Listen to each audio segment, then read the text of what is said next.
Hi, everybody. Welcome to Chapter 11 and the Asian Americans and Civil Rights Movement. And this is a big topic, but I'm going to try to make this not too big for you guys. So we'll see how that goes. But all right, let's jump right in. And we'll start off with a piece of artwork, which is very new. In fact, just came out.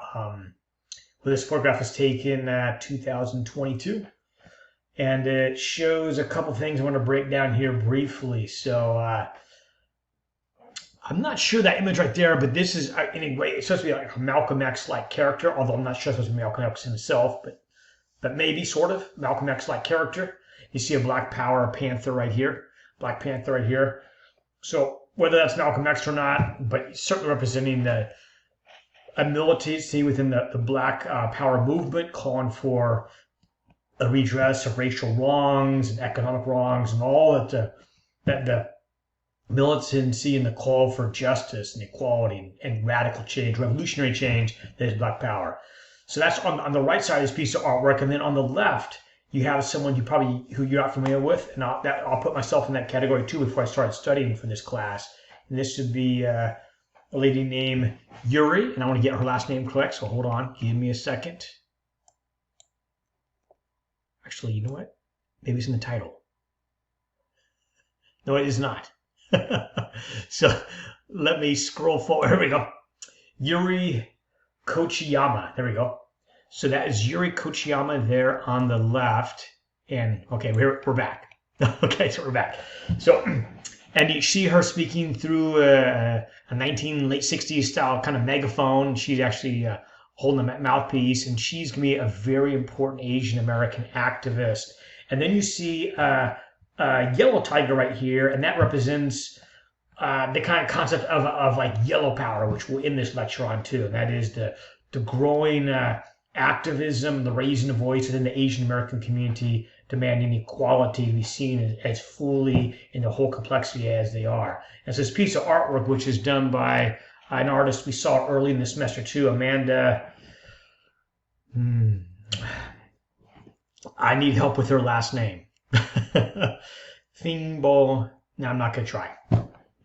But she's an amazing young artist. But the internet is full of her artwork. She's been very variable, impactful in a wonderful way in the pandemic. So she's leaving an important mark as an Asian American artist and activist through her artistic genius. And this is in the museum in New York City. A recent piece she has done highlighting again the Asian American community, but also showing its combined kind of destiny and also activism with the Black American struggle. Now, it's not just the Black American struggle, but as we'll see later on this lecture, the Civil Rights Movement is going to play a huge role in inspiring some within the Asian American community also in a similar way to raise their voices against the injustice they see around them, the ills in America, and not just America, but even farther beyond American shores, but to become more active and embrace what could be. And so she's combining that in this mural here, showing the inspiration of the Black Power movement, the Civil Rights movement, Malcolm X-like figure, and then the Asian American budding awareness too and activism. And that's a great visual image to get our lecture started with. So, all right. Now we'll come back to that, but the sea change that takes place are really in that same time period as the growing Civil Rights Movement is going to be something that's critically important for you guys to know, and let me highlight this for you guys. So let's do that right now. So if you have your pen and pencil handy, make sure you guys write this down. So the 1965 Immigration Nationality Act is just a tremendous, there we go, a tremendous game changer, or a sea change to use another phrase, for the Asian American experience. So why is that? Because it's going to dramatically and change American immigration in the United States for the Asian nations and Asian communities inside the United States. And it's also going to change it not just in numbers, it's going to change it dramatically in numbers. There'll be an explosion of immigration from Asia with a consequence of the 1965 Immigration Nationality Act. But additionally, not just in numbers, but also the diversity of the Asian American community will be deeply impacted by this change. In fact, the Asian American world we live in today and see around us today has been changed again very dramatically because of this tremendous change in U.S. immigration policy. The photograph there on the left shows President Lyndon Johnson in front of the Statue of Liberty in 1965. In this case, giving a speech explaining his support and signing of the 1965 Immigration and Nationality Act. And on the right is a still from the movie Minari, which depicts Korean immigrants in the United States in the 1980s. That's a typo there. That's a future date. There we go. That's better. And for those of you who have seen the movie, or even if you haven't, it's depicting a Korean family coming to the United States with their grandmother, the whole family coming and giving a new start in the United States, in this case in agriculture in the South. And the fact that they come as a family and able to do that, bringing their mothers well too, is again is a part of the dramatic change in Asian immigration that takes place following 1965. In which case, increasingly have entire family units coming as a group.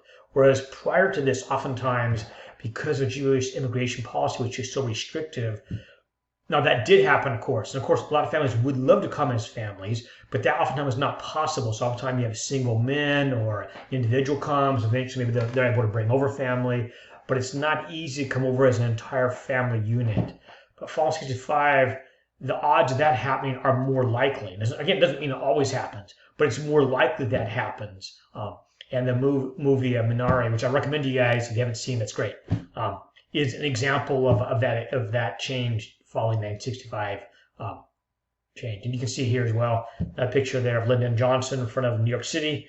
He actually signed this on Liberty Island, where Statue of Liberty is, and you can see New York City or Manhattan there in the background.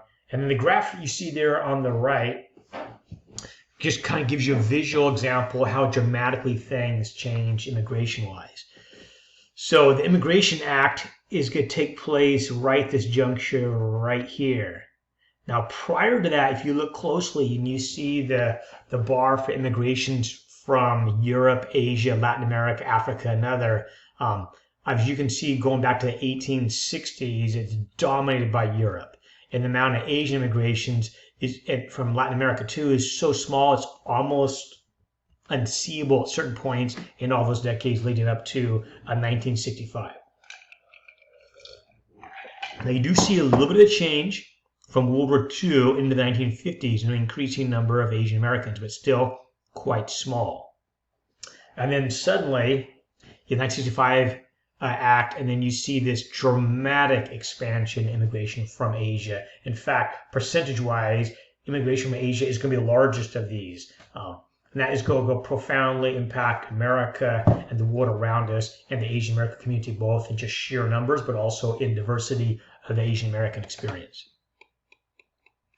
There's a look at FDR, LBJ, or Lyndon Baines Johnson signing the Immigration and Nationalization Act there in 65, and what a landmark achievement that has been, dramatically increasing immigration to the United States from Asia. And again, an example of that too, another graph showing the dramatic increase in foreign born in the United States. Now, again, this is not limited only to Asia, of course. This could be other places too.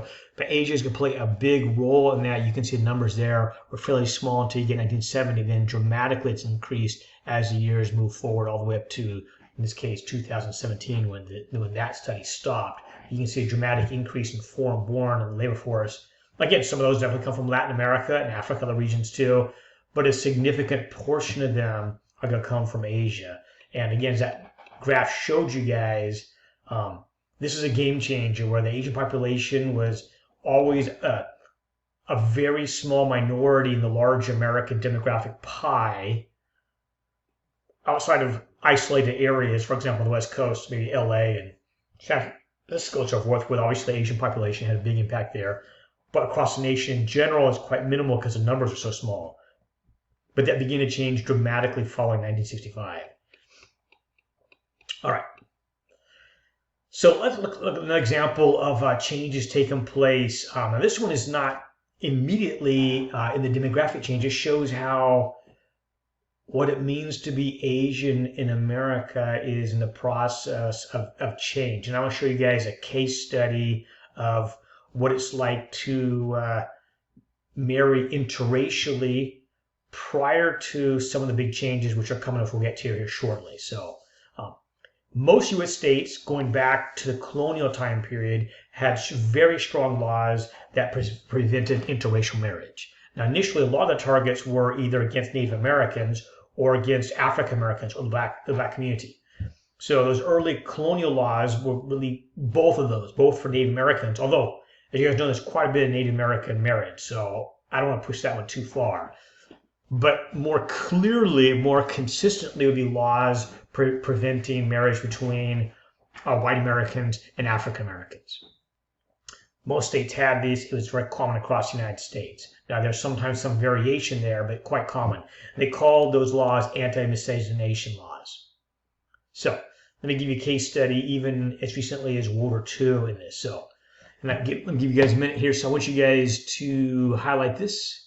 General Claire Lee Chennault and his wife, Chen Xing Mei, or Anna Chennault, and their interracial love marriage. So Claire Chennault, maybe you guys probably don't recognize that name, but if you lived through World War II, you would all know him. He was a World War II hero. He was the most important American general in charge of a famous American fighter pilots called the Flying Tigers, who volunteered in the early days of World War II, prior to Pearl Harbor, by the way, to go over and help the Chinese government against the invading Japanese military. So these are American pilots working for the Chinese government, being paid by the Chinese government, but they're American pilots flying against the Japanese. And Claire Chennault, this is his baby. He's pushing this. He feels a deep connection to China, wants to help China realize the Japanese are far superior in technology, aviation technology. The Chinese are really in desperate shape. And so Claire Chennault organizes a number of American squadrons flying American planes. But they're doing this as private citizens. They're employed by the Chinese government, so not doing it as part of the U.S. Air Force yet. And a part of the iconic decoration of their planes, as you guys perhaps know just from the pop culture, they put this shark mouth or tiger mouth, because it's really tiger too. Shark mouth or tiger mouth on their planes, and you can see the emblem there too. And it shows on the right a depiction of one of those quote flying tiger planes in combat against a Japanese fighter. So a lot of Americans were amazed by this. They're inspired by this. This is prior to the war. Now, World War II broke out. Actually, he continued for a while. In this case, U.S. units began arriving directly and continued to command. That plane you guys see here on the left is a modern-day P-40 fighter wearing the same kind of paint scheme you have as a Flying Tiger. It's even including the Chinese national symbol right here, which is that kind of sun symbol right there for the Chinese nationalists. So, but there in World War II, this made him a great national hero. And that's him right there. And that's a photograph for planes actually during World War II. There we go. You can see those fighters there. Famously, again, maybe some of you guys even know this, American pilots who were flying for the Chinese government against the Japanese. Most of the pilots, not surprising, don't speak Chinese. So on their leather flight jackets, on the back of them, they'd wear this piece of fabric attached to it with the Chinese nationalist flag. That way, if they got shot down, and some peasants came across them, they probably don't speak Chinese, and this peasant's like, what is this white guy doing here? But they could read the back of his jacket. The back of the jacket is saying, it's called a bloodshed. Basically, you can see the quote there, this foreign person has come to China to help in the war effort. Please help him, protect him, rescue him. Now, they played a very large role in the American imagination, both before the war and even during the war. Many Americans admired these guys, what adventures. And of course, Charles Chennault, he's the top dog who's organizing all this. And that is him there on the left. Now, while he's in China, we're like, wow, where are we getting to this? By the way, it just shows the interrelation of the United States and China, right? That China in World War II is good guys, they're our allies. Now, unfortunately, in 2022, as you guys know, China's-U.S. relationship is not good. But during World War II, in the years prior to World War II, the United States was very sympathetic with China, and justly so, because China was going through a terrible war with the Japanese, and China paid a huge, terrible price for that war, as you guys probably are aware. And so America allying ourselves with China against the Japanese expansionism was a very good thing and helpful to both sides and American efforts. And of course, General Claire Chennault is a big part of that. Now, while he's there, eventually he comes across this young Chinese lady who already spoke quite good English. And they fall in love with each other and they marry. Now, he was quite a bit older. This is actually his second marriage. So he's probably 25 years older than her, maybe more than that. I have to look it up. But in any case, they get married. After a couple of years, they come back to the United States. Now, he's from Louisiana, a town there. I don't even know the name of it, but where is it? Yeah, Monroe, Louisiana. When he comes home to Monroe, Louisiana, there's two immediate problems, at least seemingly would take place, which is the gated community, or the community he lived in, is for whites only. And, important and, his marriage in the eyes of Louisiana law is a crime. Now, the fact that he's a war hero and a tough son of a bitch, which he was, you can imagine no one said anything to him. And so he brings in his Chinese wife, eventually Chinese-American wife, and she's a big part of his life, and no one says jack to him about that, and probably for their own safety did not. Again, he's a huge war hero. He's a tough guy, and he's not going to take that from anybody. So she lives in this community that's a white-only community. Technically, again, their marriage is seen in the eyes of Louisiana law as being illegal, really a crime. But because of his status and who he is, they're okay with that, and they can get away with that. And by the way, she's a very bright woman. In fact, she becomes, even because he died not too many years after their marriage. He was a chain smoker. I think he got cancer. In any case, he died not too many years after their marriage. But she stayed in the United States, and she was a very politically astute lady, a very active lady. She stays very politically active for the rest of her life. She's hobnobbing with presidents and ambassadors. She cares deeply about nationalist China. In this case, today would be Taiwan. She did not like communism. She hated communism, saw what it had done to China. She's very committed to protecting Taiwan and trying to help Taiwan. And she remains heavily, heavily active all the way until her death, which was, did I put her? I think in the 90s. I need to add to my notes there. But there she is later in life with Ronald Reagan. But almost every president she knew, she worked on them saying, please support Taiwan. America and Taiwan are great natural allies and friends of each other. And she's very effective at this. And had really an amazingly impactful life as an Asian American.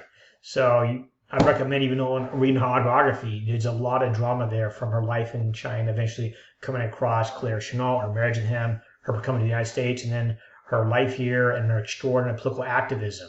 So she's a good example of the prominent voice of Asian Americans and even Asian American immigrants who retain a very strong tie to their country of birth while still loving and embracing the United States. And oftentimes there's two of them kind of blending together as her proud to be an American, but also her deep sympathy and connection to her heritage back home and wanting to try to help her heritage back home with by affecting American foreign policy, Americans' relationship with her community back in her nation of origin. But again, the fact that she could not legally marry in Louisiana nor live in the community her husband's from, now she does, and it works out. Again, because he's, as Anna Chennault, that last name has power. And people, and she's a tough lady too. So she's not, but of course, but not everybody's in that situation though. So I bring that up as showing how America's story is complicated, right? So some people are able to, as an Asian immigrant, to really do really well. And she does. She has a very impactful life here. But of course, the average interracial couple does not come with one of the spouses being a war hero and a nationally known war hero. I'm not saying he's a war hero, but he's a nationally known war hero. And so that gave her a level of access and protection to mainstream American society that most Asian immigrants could not even begin to dream of in that time period. But she had. All right. Now, speaking of that topic, let's move on a little farther. So I want you guys to know this court case, and I want you guys to write this down. So this is Perez versus Sharp. California Supreme Court rules that the California's anti-miscegenation laws violate the 14th Amendment. What does that mean exactly? Because again, you guys probably don't use that word very often in everyday conversation. Well, I mean, every often, I mean never. And fortunately so.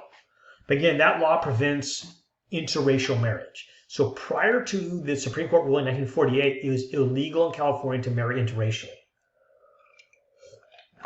President Sharp, this is the African-American young man, and a Mexican-American young woman. They fall in love with each other during the war. Both of them, I think, worked in defense plants. They want to get married. State of California says illegal. Cannot do it. State of California does not recognize that marriage. Good for them. They think this is deeply wrong. They appeal this, and it goes all the way to the state Supreme Court. But I want you guys to notice they win, but not by much, right? It's a 4-3 decision. That's very close. But fortunately for California, they do win their case, and California says anti-immigration laws are a violation of the 14th Amendment of the U.S. Constitution. Thus, they're unconstitutional. California will no longer abide by this old law passed by the legislature. Translation, you can marry interracially in California. It is now legal following its ruling in 1948. But across much of the nation, that has nothing changed. So that's in California. California is one of the first states that has a case go all the way to the state Supreme Court, and California is saying that is unconstitutional. It's also immoral, by the way, in case you're wondering. But clearly it's unconstitutional. But for most of the nation, that has not happened yet. That was California, right? And even in California, saw it quite close, although fortunately they did win. Now, even more broadly significant for the larger nation is what comes, sadly, almost 2 decades later. Well, yeah, just a year under 2 decades later. And this is Supreme Court case Loving versus Virginia. Again, I want you guys to know that. So take a minute, write that down. So, by the way, this is probably name-wise the best Supreme Court decision in U.S. history.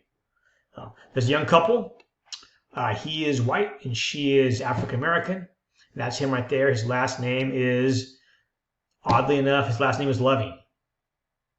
Nope, I'm wrong. I just noticed on my own notes. No, I'm right. His name is Richard Loving. And he wants to marry her. Actually, do marry in Virginia. There's a wonderful movie on this called Loving. It's not hard to find. It's called Loving. I recommend to you guys. But they get married, and they get married in Virginia. That was illegal in Virginia. They get arrested. They get put in jail for getting married. They get threatened with a year or more. Maybe up to 5 years in jail for getting married to each other. That is insane. It's insane. But that's what they're facing. So they actually would leave Virginia to go to the District of Columbia or Washington, D.C., which is separate political entities, you guys know, and their marriage was legal there. I won't go into the whole story what happens, but eventually they decide they want to go back to their community where they're from in Virginia, but they know their marriage is illegal there. They can be arrested. Maybe this time, by the way, I should back up a minute. I don't want you to get the idea they actually stayed those years in jail. They were not. They were in jail only for a couple of days, and they got bailed out. And they got a lawyer, but the lawyer said, look, this is against the law. I hate to say it, but I think if I talk to the judge, if you guys plead guilty, if you leave the state, the judge will suspend your sentence. Not erase it, by the way. He'll suspend the sentence. But if you come back in as a married couple, you could have that sentence reimposed. So they got barred from the state for 25 years based on their conviction for being married interracially. So they go and live in the District of Columbia, Washington, D.C. But eventually they said they want to go home. But as you guys see the date there in 67, right? Civil rights movement is in the heart of progress. And at some point, she, actually it's the wife, it's Mildred, she says this is wrong. And amazingly, and I got to give it to her, just sometimes maybe, I wouldn't say no better, but she thinks big. She writes a letter to the Attorney General of the United States, who is Kennedy, Robert Kennedy, writes to the Attorney General. And says, could you help me? Could you help me? And he refers to the ACLU. I won't go into the whole story, but they eventually get some ACLU lawyers and they sue. Eventually, the Supreme Court actually takes up their case. The court takes up that case and they are going to win that case. And this is a huge game changer because now it's not just one state like California did in 1948. This is the entire nation now. The Supreme Court says all these anti-miscegenation laws or laws that prohibit interracial marriage, all those laws are null and void. They're unconstitutional. It's a big moment for the nation. We should have got that. These laws should never existed. But that was the end of these laws. The photographs you're looking at are a famous series of photographs taken by a time-lapse photographer in their home when they're in the process of battling this. By the way, not won it yet. They're in the process of battling to take their case to the U.S. Supreme Court. That shows the two of them relaxing at home with their kids and horsing around with their kids in their house. There's some more great pictures of their kids. And that's the reality, right? I like this so much because they're very personalized. Sometimes we deal with these big things in class, these big themes. We all, of course, we know it's important, but to put an intimate human face on this, what's really taking place, really helps to bring alive the reality of these situations, and the insanity of the situations, and also the redress that has to take place for justice for all Americans. So, all right. In commemoration, by the way, of that, maybe some of you never heard of this, and I admit until I started researching this, I haven't heard of this either. Every year there's a day called Loving Day. It's June 12, and the importance of this so-called Loving Day is celebrating the interracial love, and that love has no boundaries when it comes to race, and in this case being in the United States, that is not something we're going to no longer participate in the insanity of saying who you can love based on their racial background. This has a strong touch for me, even though, of course, it's many years later. But my wife being Korean, my kids being biracial, now I'm a descendant of this redress taking place. And so I can't imagine the idea that I'd bring my wife to the United States and that our marriage would have been illegal. Now, of course, when I did that, we came to the United States, immigrated in 1998. So this is, of course, decades and decades later. But I was born in 1969, not to date myself. So I was born only 2 years after this. Well, in California it would have been legal, right? Because from 48 it was illegal. But in parts of the nation it was not legal. By the way, I lived in Virginia as a kid. So now, again, by the time I was living as a kid in Virginia, that the Supreme Court case Loving had just taken place since I was born in 69, a couple of years earlier. But it just shows within not quite my lifetime. I'm not quite that old yet. But the extraordinary change the nation has come through and shows the importance of standing up for justice for all our brothers and sisters of all backgrounds. And what that means practically, right? It means the freedom to be who we are and love who we love. And so I'm supremely grateful for the Loving couple, even farther back for the couple here in California, Davis and Sharp, and for those who are groundbreakers to make this world a better place for all of us. So thank you to both those couples and many, many others who made all this possible. So my kids have got bigger since these photographs. So these photographs are from a few years ago. My son is taller than I am now. That was not the case back in these. My daughter is 18, ready for college. So yeah, these are from a few years back. But in any case. All right, let's move on. So this lecture is not going to go too much longer. But I want to give you guys a really good case study too of the Asian American experience, and Asian American civil rights movement overlapping and really being inspired by the civil rights movement that the Black community is going through. Now, we talked about this a little bit way back in one of the first lectures, talking about the origin of ethnic studies programs and stuff over at Berkeley and UC San Francisco and all that. We talked about that quite a bit, right? So I won't go over all that. I just want to show you kind of another example of a very early active Asian American racial activist, and I call her a militant activist. Her inspiration with, well, actually a couple of things. We'll get to in a minute. But the impact on her family, the Japanese American internment in World War II, that grave injustice, the personal cost her family paid for that, her living in California, still enduring Asian American racism, and then her witnessing the burst of the civil rights movement, being inspired by that, wanting to participate in that. She becomes friends with Malcolm X. That's why you see the photograph of the two of them together. And then her extraordinary activism, and then where her militancy takes her. So these photographs here, Malcolm X and Yuri Kochiyama, are indicative of not just her struggle, but for many Asian Americans feeling a certain kinship, at least in activists, I should say. Asian American community, as you guys know, is very diverse, so I don't want to be careful drawing a too broad a conclusion. But I'd say for a certain group of Asian American activists, the civil rights struggle is a kinship with another marginalized, racially oppressed group in the United States, they feel a very strong connection. Now, other Asian Americans, again, it's a very diverse community, so their connections are not going to be as close, but certain group of Asian American activists are going to lean heavily toward what they feel is a common bond with the Black American experience and the need for radical revolutionary overhaul in society. And certainly Yuri Kochiyama would be a good example of that. So let's dig into her bio here a little bit. Now, this right here is, well, I don't know if it's a mouthful, it's a noteful, but I want you guys to write this whole thing down. So take a minute, get your pen and pencil ready, and well, the nice thing is you can pause the video, right? I don't have to pause for you guys can pause. Anytime you want to, get a drink, get some coffee, Red Bull, whatever. You guys are good. So, Yuri Kochiyama. So, now, like we'll talk about this whole semester, even herself, she's a complicated person. So, in our society today, if you Google her, and I've been doing that quite a bit today,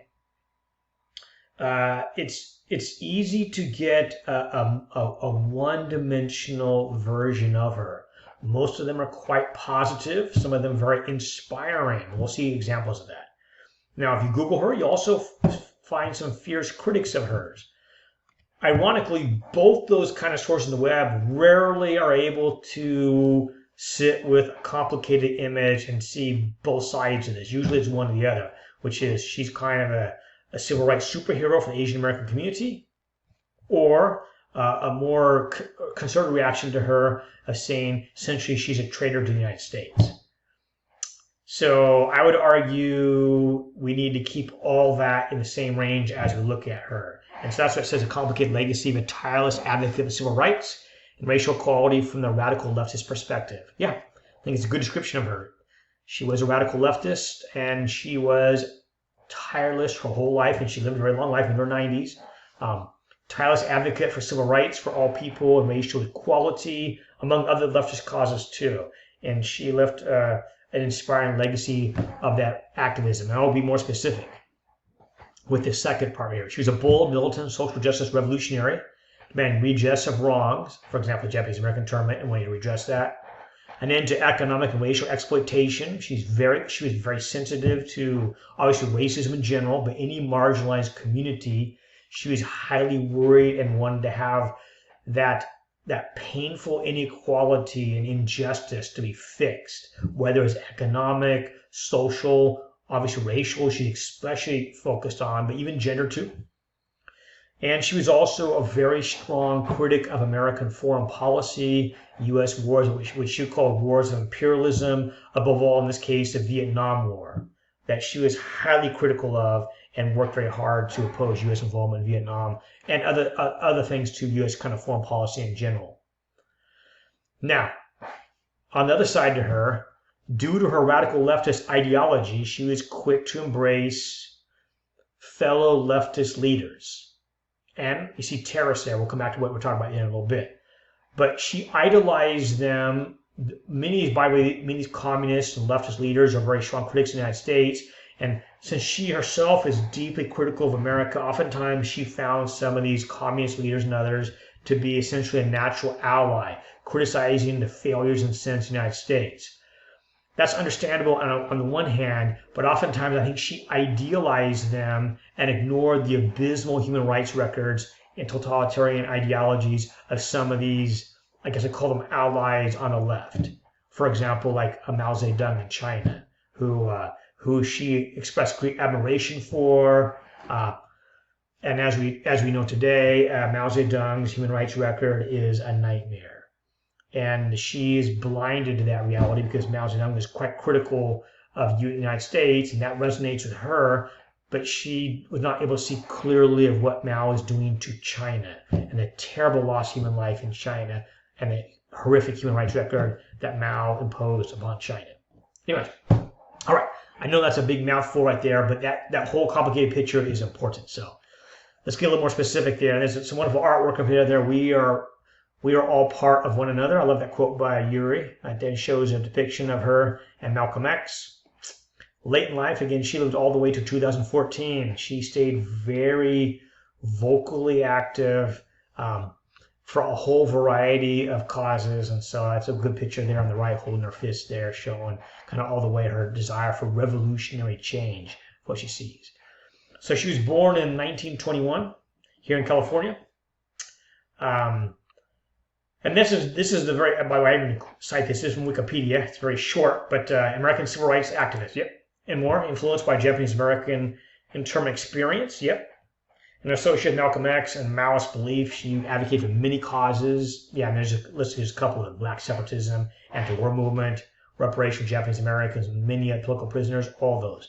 And more, by the way. She's very politically active. So she does not have just one cause. One cause she advocates. She has a broad range of things that she felt very passionate about and she advocated for. It's a little more specific about her bio to give you guys a little more idea where she kind of comes from. So she's born in 1921 in San Pedro, California. She had just completed her college degree when Pearl Harbor took place. And this is when probably, and again, I don't know her story well enough yet. I need to know more about it. But just from what I've read and studied so far, I think this is probably what happens next is going to play, undoubtedly, I'd argue, a critical role in what comes following. Pearl Harbor takes place, and her family is immediately impacted by this in a negative way because her father is arrested. Now, you guys are familiar with the Japanese-American internment. I talked about that class. But her father, this is before the internment. Her father is arrested right away. Now, why is this? And I didn't have a chance to really go into this back in the previous lecture on Japanese-American internment. But prior to World War II, the United States government was already highly worried about the potential of some Japanese aliens or Japanese Americans. Well, I call them aliens, right? Because if you're a first-generation immigrant to the United States from Japan, you cannot become a U.S. citizen. Even if you want to, it doesn't matter. It's not possible. So according to the U.S. definitions, you're called a Japanese alien. I don't like the alien part to it, but that's just technically how they refer to it in a time period, which means you're a Japanese person in the United States, but you're not a U.S. citizen. That is her father, by the way. So the FBI had, prior to Pearl Harbor, the FBI is already quite concerned if war breaks out with Japan, could a certain number of Japanese Americans or Japanese aliens, could they be allied with Japan? By the way, sometimes when we talk about that subject, it's kind of easy to dismiss it, but I'd say no, that's realistic, right? If you were a Japanese person immigrating to the United States for, say, 2 years, been here for 2 years, where is your deepest loyalty toward the United States or probably toward Japan? Now, everyone's different, by the way. I want to be careful with that. But we don't need to be naive and not have an adult conversation. So, and people are people, right? I mean, you have people spy for other nations. That's not unusual. And if you have a very strong emotional family connection to a former host country, could a small number of those people be inclined to help out Imperial Japan? I'd argue yes. Now, would the vast majority do that? I'd argue no. And we know that the answer is no. But could a small number? Yeah, you have to do that, right? You don't have to wonder. History is full of that in all countries, right? In any case, her father, and I don't know the details of this, but the FBI is suspicious of her father. He's arrested and held for 6 weeks. But the fact they hold him for only 6 weeks means the FBI, because they could have held him longer, the FBI concluded he was not dangerous. Now here's where the tragedy comes in. But obviously for the family, you'd be freaked out. If the FBI came to your house a day or two after Pearl Harbor and arrested your dad, and you'd be highly, highly alarmed. Additionally, her dad's health was not good. The FBI holds on to him 6 weeks. Now, there are some of these people they held on to much longer, some for the entire war. But they do, after 6 weeks, they release him. But here's where it really gets, I'd argue, even more emotionally impactful. So no doubt, the family's probably highly alarmed that dad's been arrested by the FBI. You don't know what's going on, probably have no communication with him. You'd be just on pins and needles what happened to dad. Additionally, the trauma of the war, the trauma being a Japanese American, an American society that's very angry, it's likely they would have had some racist encounters in those weeks while dad is gone. You don't know the future, don't know what's going to happen, rumors are circulating around, there's a lot going on. After 6 weeks, the FBI releases her dad, but his health, which is already poor, obviously declined dramatically. On the day he gets home, released by the FBI, he dies. So, you don't have to be a psychologist to pause for a moment and realize the trauma that likely caused for the young. Actually, her name is Mary at the time. We'll come back to her name change later on. But her name was Mary Nakahara. So Mary, a college student, just graduated, but dad's arrested. Your whole life would be upended. Now World War II, you'd be on pins and needles. What's going to happen? She already been facing some racism, right? And that's not new, even prior to the war, right? You know the Japanese community, you are in a minority. Your dad cannot become a citizen if he wants to. The fact that the FBI picks up your dad and arrests him, obviously the family felt that he's innocent, of course, of anything. And the FBI obviously felt that way too because they released him. And then your dad gets home and dies. Now, the family probably no doubt knew his dad was not ill, but I'm sure, knew he was ill. But unquestionably, it would be hard to imagine the family did not feel the FBI's arrest of dad and the stress that put on him no doubt hastened his death. So, again, we don't, but the amount of psychological scarring that did, probably the bitterness toward her own nation for basically, I don't know whether she put it this way, killing her father. Now, her autobiography is out there, so if you guys want to know more about her, you can find her. And she probably, I imagine in her autobiography, she's going to describe this in much more detail. I'm just going from what I imagine, so, but you can fact check that and probably hear her own words, how she responded to this. But you know, obviously that personal trauma played a big role. So take a minute right here and write down her dad dying after being held by the FBI following Pearl Harbor. And then the family's interned. Her dad is dead now, but her family's interned in Arkansas for most of the war. Obviously, again, there'll be a lot of her feelings at that, clearly. No due process. You guys know the story, right? So there'd be a lot of psychological loss of like, what does it mean to be an American, who I am, all that. Now, while she was in internment, she comes across who man to be her future husband, and that's Bill Kochiyama, and she'll marry him. He was actually a Nisei soldier, served in the U.S. military, and they'll get married. At some point, they decide to relocate dramatically from the West Coast to New York City, and in fact, they actually go to Harlem, which is going to impact her profoundly, because Harlem is a choice, right? It's predominantly a black community in that time period, not entirely, but predominantly. But they feel, I think she certainly felt a natural kinship with the black community. They moved to Harlem, and she gets increasingly more and more involved with the civil rights community in Harlem. And we can go into more detail at that, but for the sake of time, I'm not going to. But she encounters many prominent and very active African-American leaders there in Harlem who are heavily involved in the civil rights struggle, and she gets directly involved. There's some photographs of her. That's actually her in the internment camp. That's Mary right there. Again, we'll call her Mary, but actually she would go later by Yuri. But this time she would still be going by Mary, and we'll get to that later. And there's Mary and her husband Bill and some of the kids. And then this is Mary, that iconic photograph showing her activism, and that would have been in the 60s. By that time period, she may have changed her name to Yuri. What date is that? Yeah, she might be going by Yuri in that time period. We'll come back to why she changed her name here in a minute, because her given name is Mary. All right.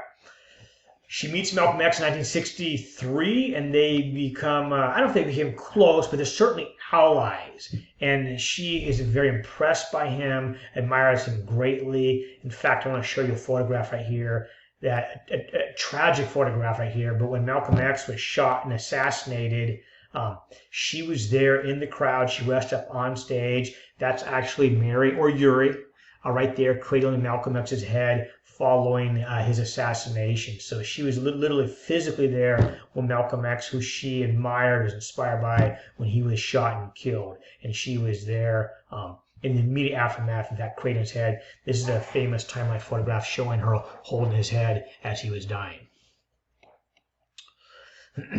She becomes a very strong advocate of many causes. She opposed U.S. involvement in the Vietnam War, U.S. foreign and domestic policy in general. You know, she's revolutionary. She's looking for revolutionary change. She joins a variety of Pan-Africanist organizations. She's heavily involved in the Black civil rights struggle. Now, she'll be in the Asian American too, but early on, she's primarily in the Black civil rights struggle, at least initially. At some point involved in that, with the Black activists around her, she feels that her given name, Mary, doesn't really fit her. She called that a slave name. Now that's kind of, as you guys know, it's borrowed from the African American experience, because Mary is not a slave name, but she'd probably say, like, I'm Japanese though, and this is a name I'm getting from the American culture around me. So that's probably her perception, right? So I don't want to go too far with that, but anyways, that's how she saw this. And so instead she changes and wants to go by the name Yuri. And I've not found out why she chose that. That sounds Russian to me, but I actually don't know that. So now she is inspired by socialism and Marxism. Unquestionably, she's inspired by them. I don't know whether that's the basis of Yuri, but I don't want to say that because I've not fact-checked that. I don't know the answer to that. In any case, she chooses the name Yuri and she'll go by the first name Yuri for the rest of her life. She works in a whole variety of civil rights causes, one kind or another, works to free various leftists who have been accused of various crimes, tries to get some out of prison. She works hard on getting the Japanese-American internment to be redressed in Congress, which ultimately it would be. Of course, not just because of her, many other activists too, but she's part of that struggle. She championed the Asian-American causes and need for ethnic studies, which is a class you guys are in right now. So she plays an important role in that too. Now, we talked about being a semester, some of the other people play a big role in that more specifically, but she's also a part of that campaign to make the Asian American community see themselves as a joint community instead of just simply individual Asian communities in the United States, but have a collective identity because our voice is stronger together, as she would see it. And also the need for education, of course, and ethnic studies is a big part of that, and that's a big part of who she is as well, too. Now, there's even more causes too. I didn't get into all of them. Gender, she's a feminist. She's a very heavy, and she's calling for revolution in almost all aspects of American society. That's her vision. And not just American society, the world really. That's kind of her goal. But she lives in America, so that's her focus. No doubt, the loss of her father, which I have to imagine she puts a lot of that on the feet of the U.S. government's racist policy in World War II. And her family's internment, and obviously her awareness of being a minority even prior to all this, beginning to be a minority, the lack of her voice, lack of representation, all those things, and her sympathy and sensitivity to see the struggles of the Black community and her heavily involvement in that inspires her and takes her to look to various. That's a typo there. Let me fix that. Radical leftist ideologies as a solution. Now, this is where communism or Marxism has a great deal of appeal, because on Marxism, in its writings and in its public presentation of views, calls for the end of racism, colonialism, imperialism, gender difference, etc. So, having encountered a lot of this very painfully, she sees the ideology of Marxism and Maoism, that's a version of Marxism, to be the solution to the grave ills that have hurt her family so profoundly. And to a certain extent, that's completely understandable, because sometimes American society, which is liberal capitalist, does not appear to be perhaps as aggressively going as far as she thinks they need to fix these things. For example, I have no doubt she admired Martin Luther King Jr. immensely.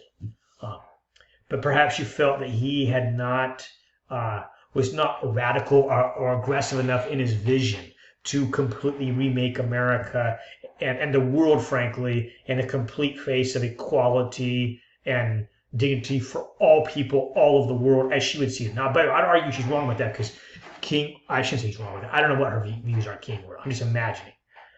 But the fact that she's drawn to a much more militant expression, in this case, Malcolm X, and a Maoist thought, shows that she feels that perhaps the more mainstream civil rights movement has not gone far enough, and she wants the complete revolution.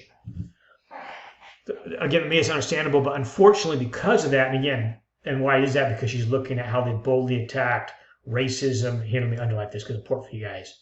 So, because Marxism so strongly attacked racism, imperialism, colonization, economic inequality, gender inequality, and so forth, this obviously profoundly appealed to her, resonates with her.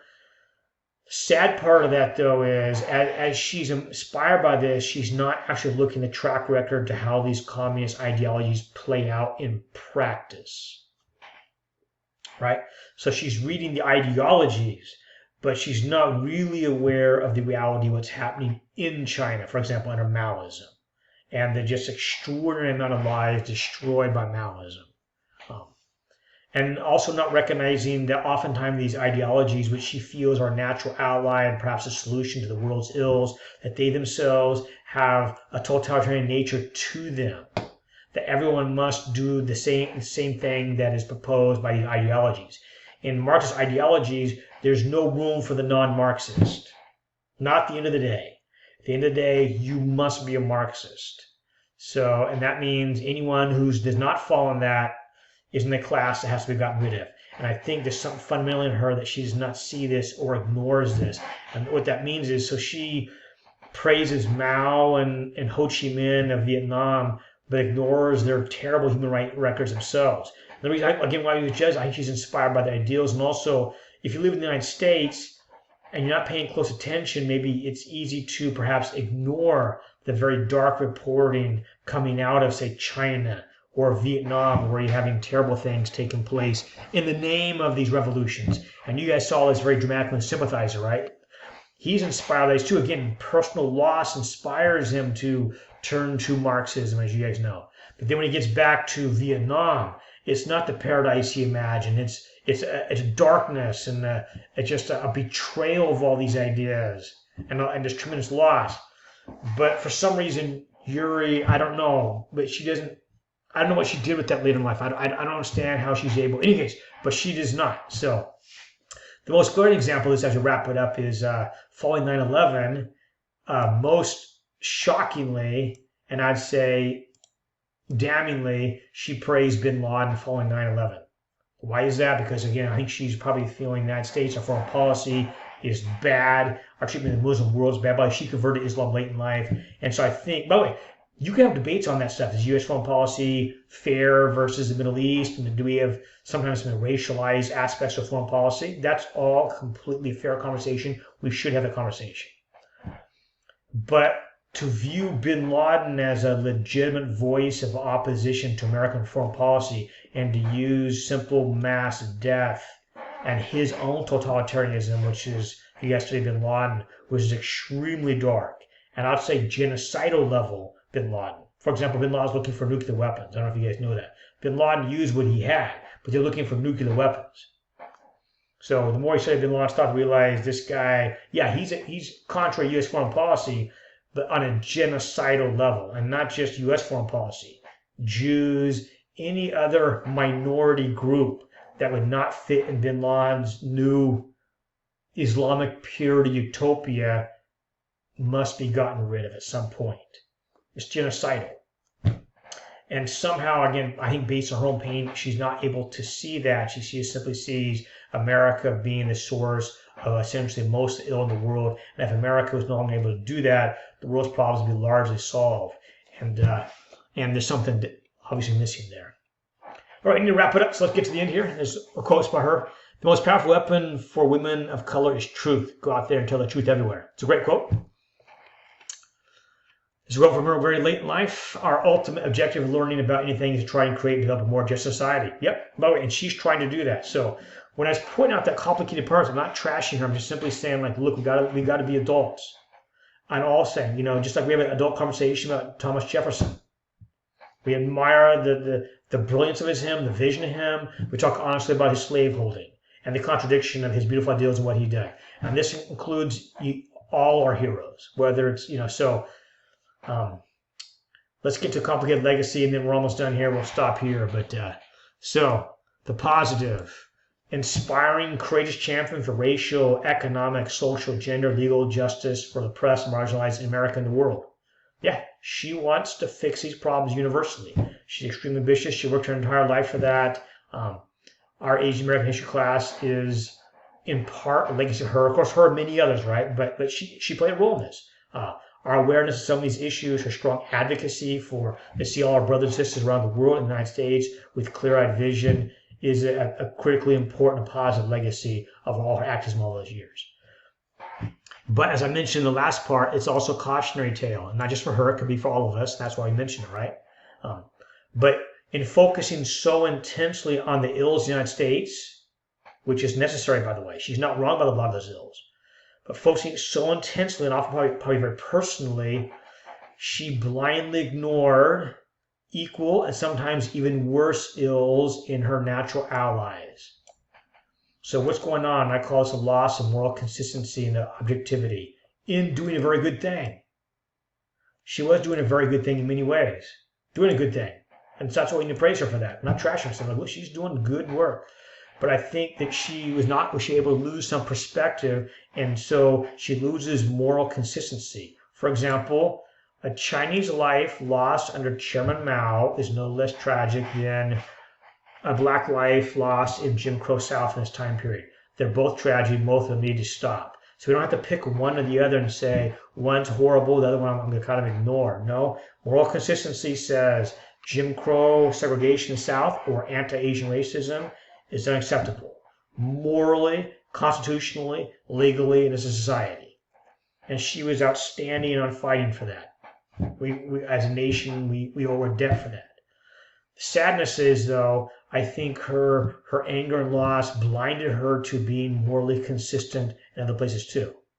And that case is what's going on in Vietnam when the communists take over. What happened to religion being practiced there? Ended. What happened to any advocacy or dissent in Vietnam when the communists took over? Ended. What happened to literally millions, now I'm talking millions, of Chinese who died because of Chairman Mao's policies? Millions. By the way, some historians estimate perhaps China lost 70 million people because of Mao's policies. That number's just one, but to not be aware of that. Now, by the way, and she lived long enough, she could be aware of some of those things. Now, some of them when she's younger, you wouldn't be aware of all those things, but I think just not being able to see that, because I think that's too disillusioning. Again, that's why I like Nguyen's work so much, talking about the main character seeing both the ills of America, racism, but also getting back to Vietnam and awakening to that reality too, and how painful that was, right? How extremely painful that was. That's a similar part of that legacy to seeing things morally consistently. So I think we're about done right there. I want to show you one last piece of art, and this will be at the end of this lecture. Give me a second right here. This piece of artwork, I think, is something she would like. Now, by the way, I don't want to bring this artwork in because this art, when it came out, was actually controversial. And I don't want to get into all the kind of identity stuff like that, too. But I think certainly Yuri would have liked this because it shows both the Black Power, Black Panther, also shows the yellow peril. Now, yellow peril, you guys know, historically was a very negative word, as you guys know from this class, right? But some activists within the Asian American community feel like, you know what, that was used as very natively. We're going to use that in a kind of ironic twist and saying yellow peril, but we're going to take that as a source of pride, our pride of being Asian. We're not going to be back down about that. And showing that we together are struggle, we're stronger together as we support these two communities. Now, when this piece of artwork came out, it got a lot of praise, but there's also some activists that did not like it. And I'm not going to break all that down because, again, we get into cultural appropriation and stuff, and that's a whole other ball of wax.